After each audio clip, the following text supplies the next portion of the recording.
sing this praise for you alone.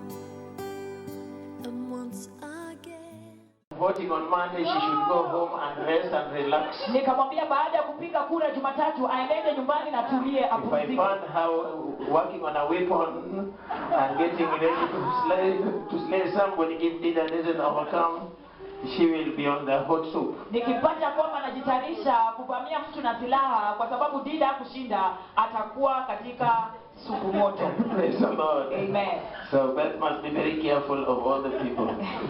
Kwa watu wote lazima Beth awe mwangalifu. Amen. Amen. So there are 8 presidential candidates. Kuna wagombea urais 8 and bishops are making their stance and churches are making their stance. Maaskofu wanatoa msimamo wao pamoja na makanisa zao. I also, as Bishop of Gospel Harvest Ministries, Mimi pia kama askofu katika huduma ya Gospel Harvest Ministries, I have my stand. niko na msimamo wangu. My stand is this. Msimamo wangu ni huu. The president that will be the president of this nation from next week, Raisi ambaye atakuwa raisi wa taifa hili tokea juma ambalo linafuatia, he or she will be a president appointed by God. Yeye atakuwa raisi ambaye amechaguliwa na Mungu. And there is no any other tactics that will be able to prevail. Na hakuna mbinu yote ambayo itaweza kushinda. Any human plans will fail flat on the ground. Mipango yote ya kibinadamu itaanguka pu kwenye sakafu. They are true believers who have been praying and fasting for this beautiful country of Kenya. Kuna waumini warembo ambao wamekuwa wakiomba kwa kumaanisha kwa ajili ya taifa hili rembo la Kenya. And I want to tell you there is no country I love as my country, Kenya. Nataka kuambieni kwamba kuna taifa nipendalo kama taifa langu la Kenya.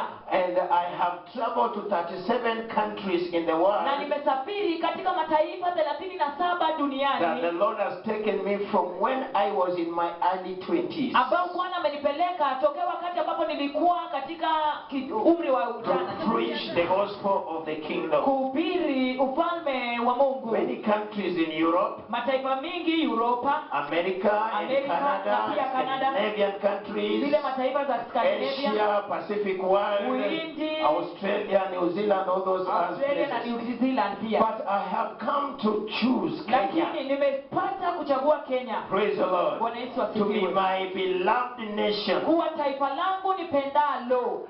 Many people persuaded me sometime to reside in some other country. Wengi wamenishawishi saa zingine nikae katika mataifa mengine. And I said, if it is not of the Lord, I choose Kenya. Na nasema kwamba kama sio la Mungu nachagua Kenya. 5 years ago, Kenya was on fire. Miaka 5 imepita, Kenya ilikuwa motoni. Because the ambassadors that God brought here in Kenya to take care of the country did not do their job. Kwa sababu mabalozi ambao Mungu aliweka hapa chini hawakufanya kazi yao vyema. I mean the ambassadors from heaven. Na maanisha kwamba mabalozi toka The mbinguni, true servants of God in the land. watumishi wa Mungu wa kweli nchini.